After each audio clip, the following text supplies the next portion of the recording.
Favourite time of day.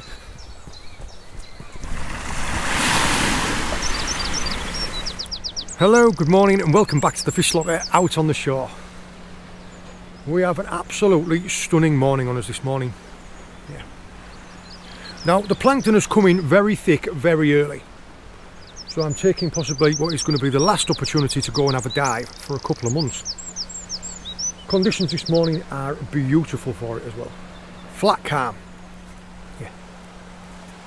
So I'll come down here to say good morning to you. I'll go back to the van now, get the wetsuit, and let's go and get wet.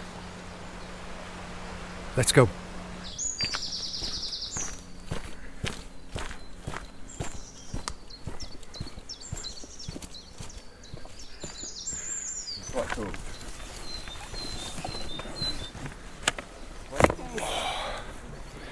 I've been joined by a few of my friends.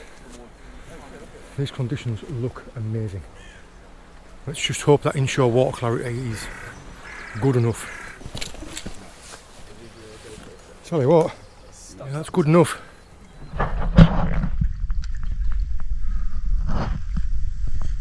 go get wet.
Stunning morning.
Slightly too small.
see one a female.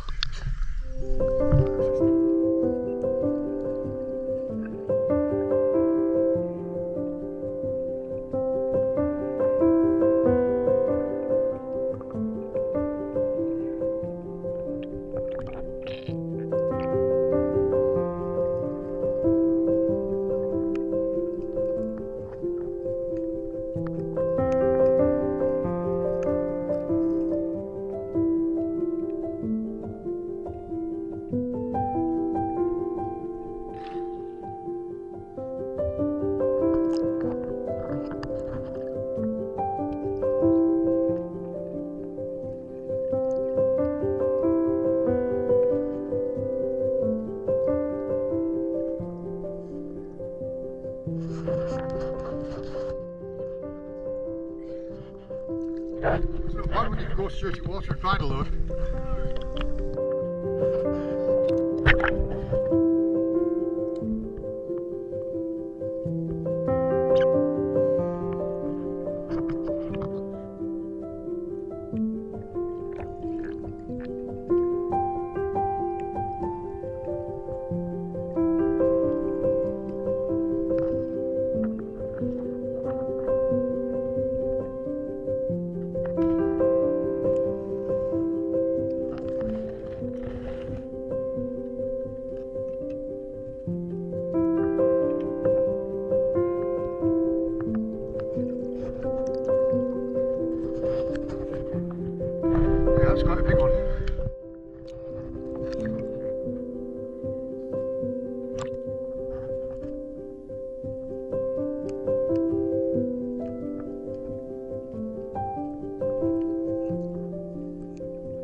weren't kidding when you said big pots, were you? Hey?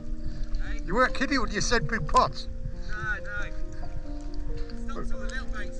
Well, you're not going to pull one of them up on a kayak, are you? No.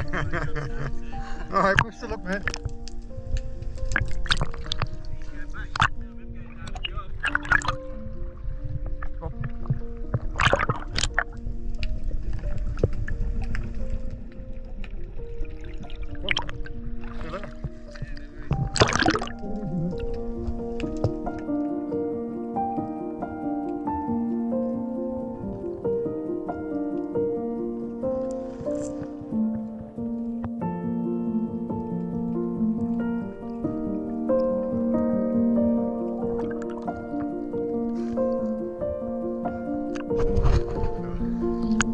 These classes an acquired taste.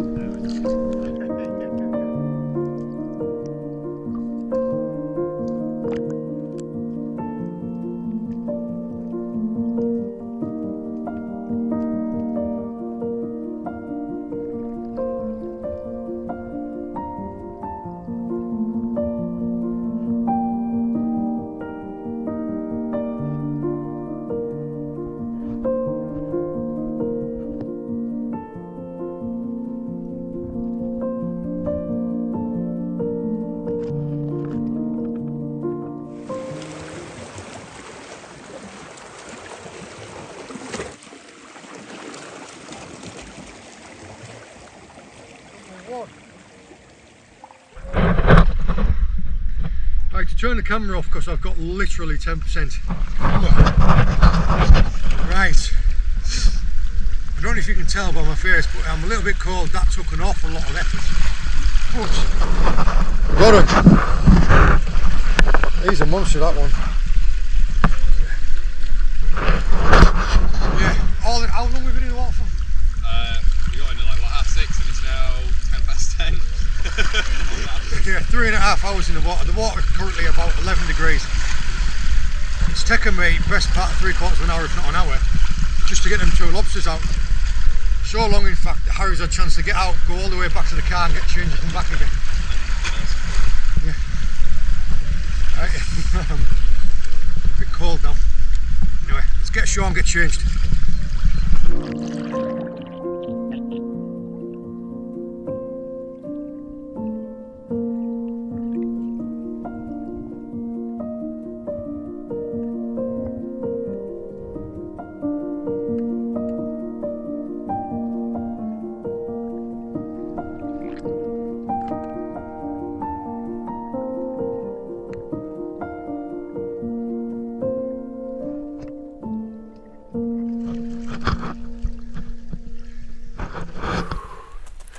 Out of the water now, but I tell you what, I am a little bit cold. I get changed double quick, get back round the corner and I have to go and see Harry. I had to drop them 2 lobsters off with him just because my hands were that cold I couldn't carry them. But yeah, that was worth it. I was in the water that long trying to get them last lobsters out. The tide's come in and trapped me, so I'm going to have to actually climb up there. I tell you what. Yeah, that was, I do need a new suit, I keep putting it off. That was a 5mm suit, about 5 years ago when I bought it, so it's more like 3mm and 2mm in places. I need to stop being so stingy and get myself a new suit.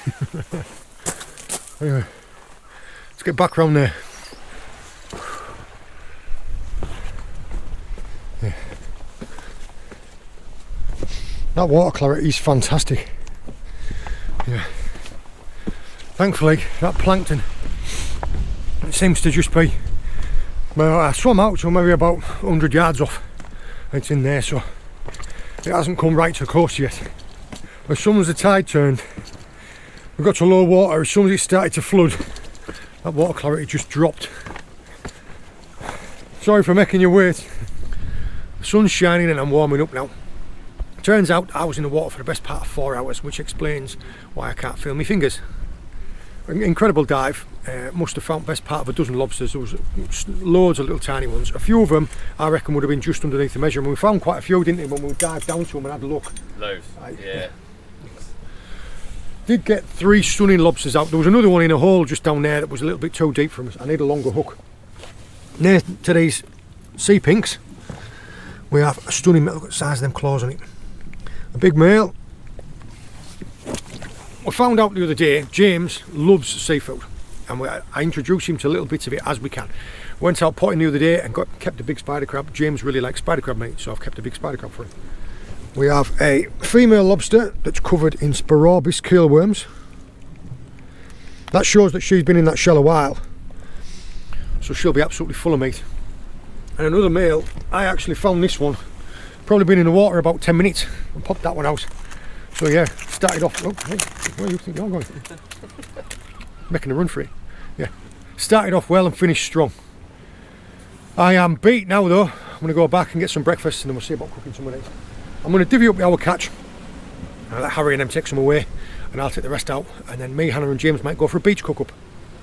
But yeah, by 10:30, that's not a bad morning's work. Not bad at all. Great job.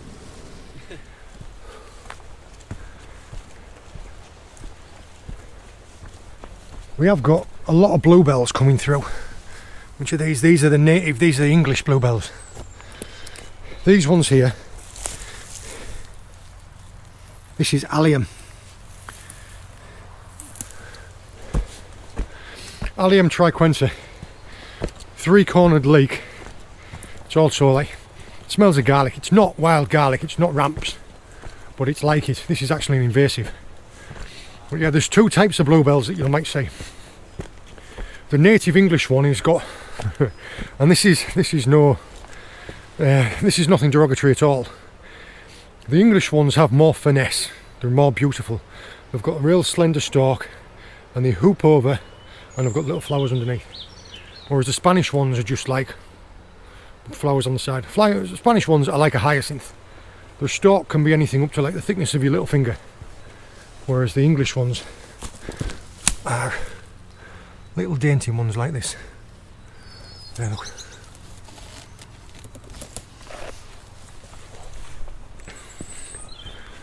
It's like a milestone for me, seeing the bluebells coming out.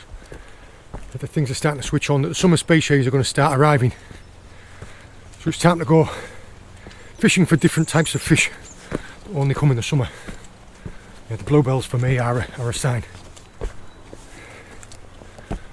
That water quality is fantastic. Look at it.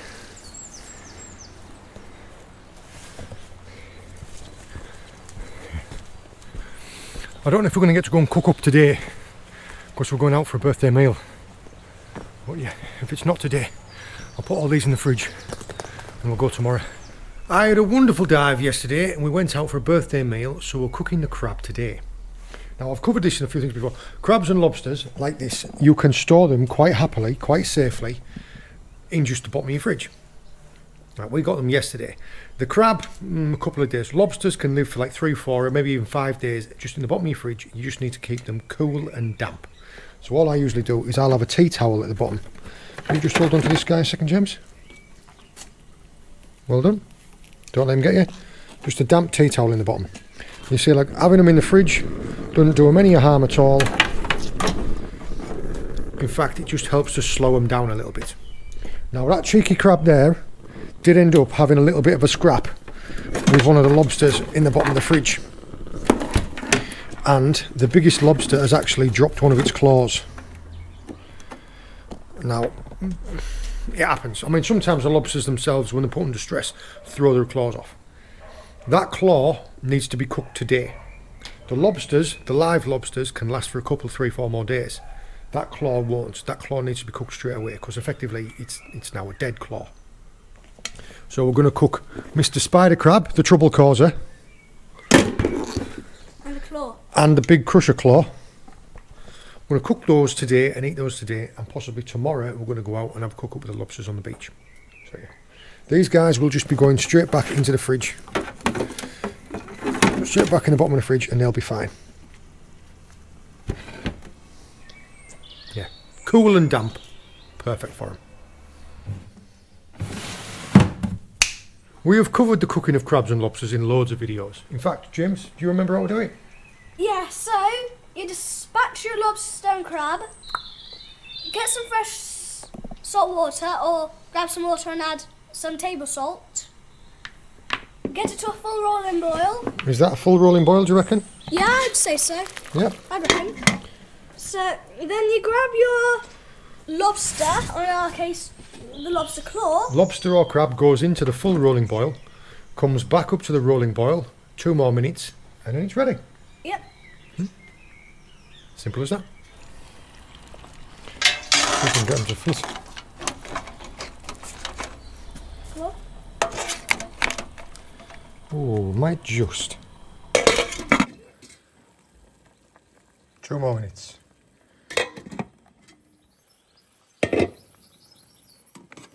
Go on, Larry, you can go first.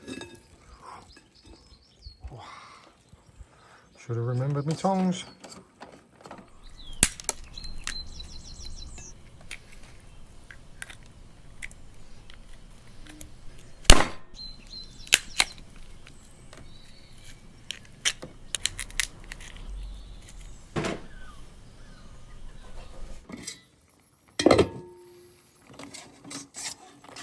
Hot, hot, hot, hot, hot, hot, hot, hot, hot. Whew. Hot, hot, hot, hot, hot, hot, hot. Whew. Flipping heck. Need a bigger bowl.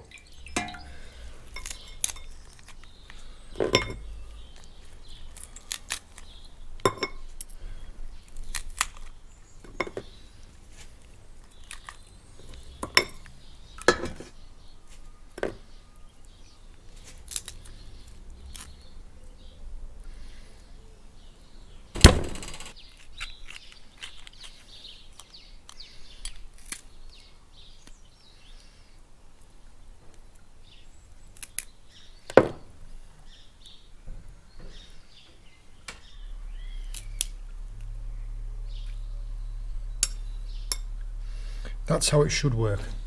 You just pull one out of the other, and that there is now completely hollow. And all you do is you just slide the meat off like that.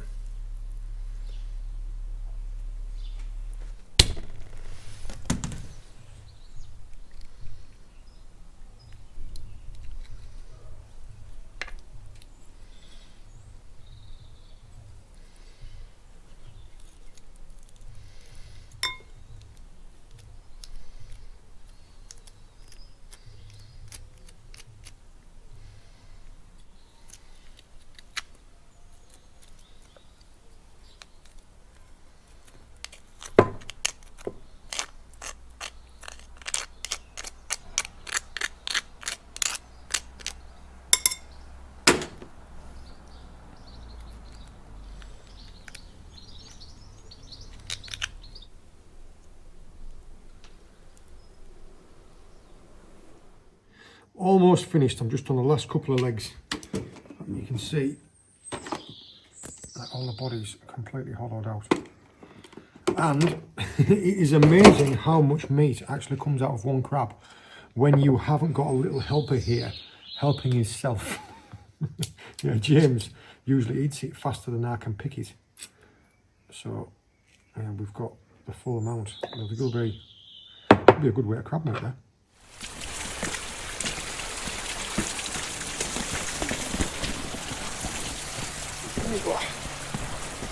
Some lovely bluebells. James and I are coming down to cook up the 2 lobsters. Yep. Yep.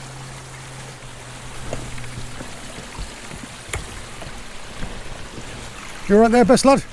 Yep. Good man. James and I are going to be cooking our lobsters over the coals of a fire. James has already decided which lobster you're going to eat, aren't you? This one? James is going to have the one with 2 claws, and I'm going to have this one here. Yeah. We've covered this cooking in a couple of videos before. This is James's new favourite way of eating lobster. We're going to dispatch them, then cleave them in half, wash them out, roll them in tin foil with a little bit of butter and garlic inside of it, cook them on the coals of a fire. Yes. James, in the meantime, as the fire is dying down to a bit of coals, you are going to go, what are you going to do? Going up for some... For some pieces of driftwood to put on the fire and some targets for some shots. Yes. Driftwood and targets. Go on then, off you go. Yeah.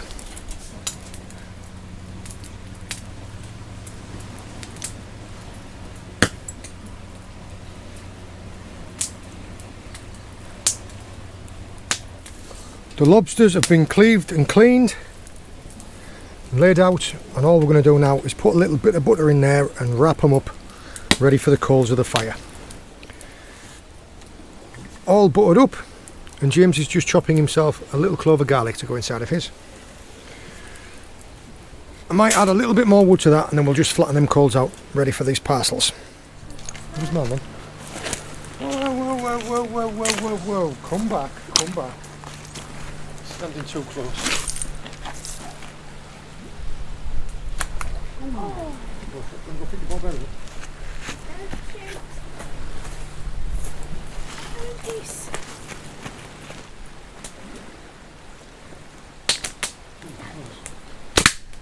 Oh, go and grab it. I'm close. Come here, look. Smashed it. Yeah. Smashed it. Absolutely smashed it. Back.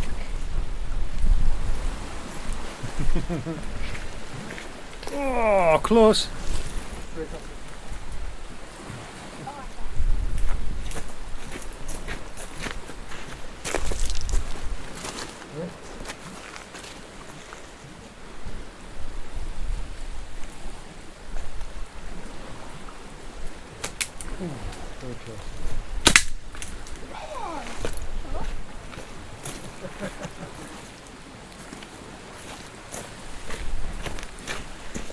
Through the same hole! But below the back piece side. Go on then, James, one more shot, go on.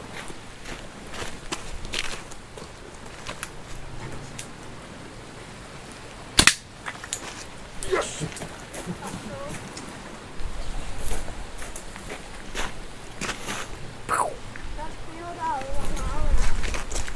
Class that as a win. Oh, yeah. Flatten this down into a nice bed of cooking coals. We'll get these lobster parcels on. I have done this again. I have forgotten my gloves. So yeah, I'm probably going to end up with some burnt fingers. James is such a beast now that you eat a lobster all to yourself. James's lobster was slightly smaller than mine, however, so I'm imagining it's going to cook slightly quicker. We can start to hear them clicking now, can't we? So James is about ready to come off. He's already eaten the best part of half of his bread bun. I'll get James's off, have a look at it. If that one's ready, mine will be another minute. Just be careful because that butter's going to be hot. Up you get. Right. There's your melted butter.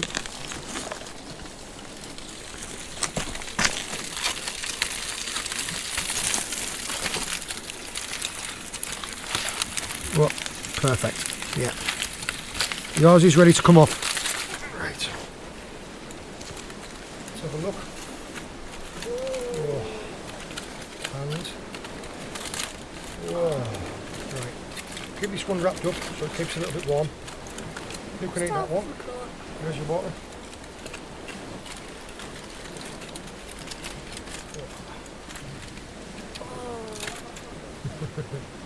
I think we need to get some more melted butter on the go. Oh, it's too hot.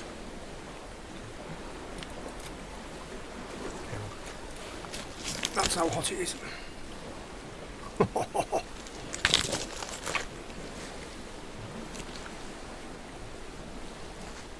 A little bit of bread bun and a lot of lobster.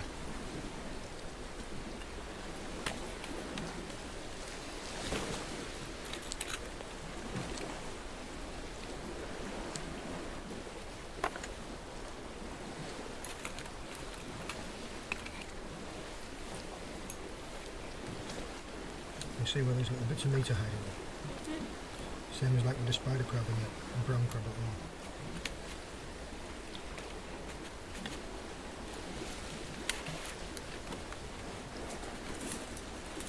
To show you the big reveal,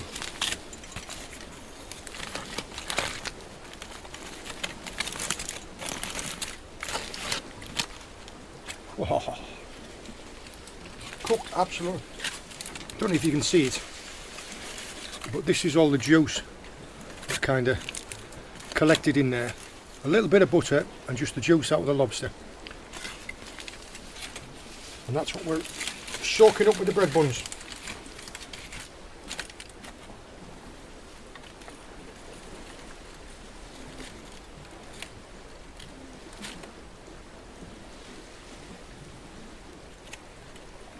Bit of meat in there.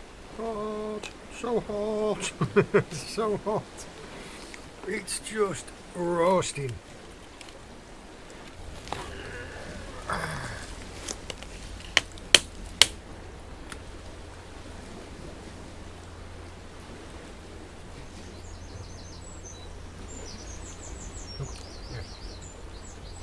What I'm going to try and do, hold man for a sec. If you can break the claw, push it like this. Cheers. You finish up that last little claw. What I'm going to do is I'm going to restoke the fire. There's a knocking rock. And there's one to break it onto. I'm going to restoke the fire and I'm going to have some marshmallows.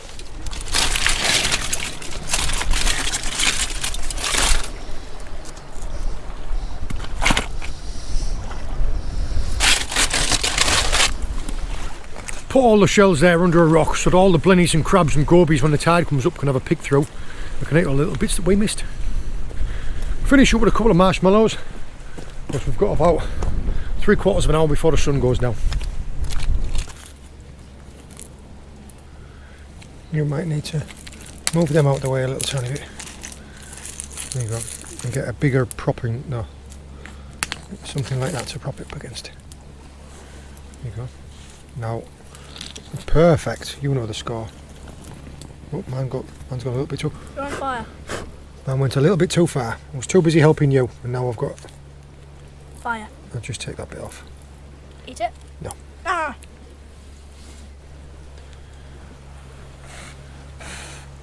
We were just discussing whether or not we would rather have 4 big ones or 8 little ones. I think I'd rather have 4 of these big ones.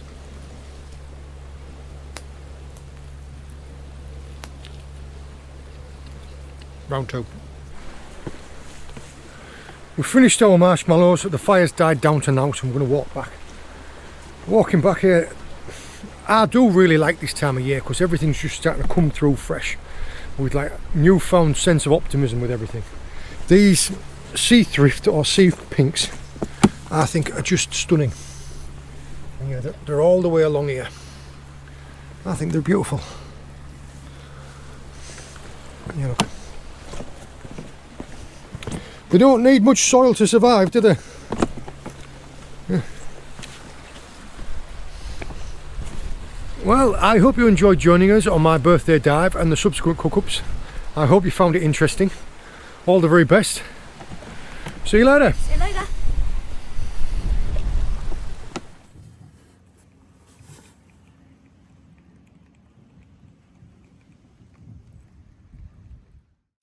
If you enjoyed this video, make sure to check out the Fish Locker YouTube channel, where we have hundreds of videos from our adventures just like this one. We upload new videos every Sunday evening, so don't forget to click subscribe and we'll see you on the next one. Let's go!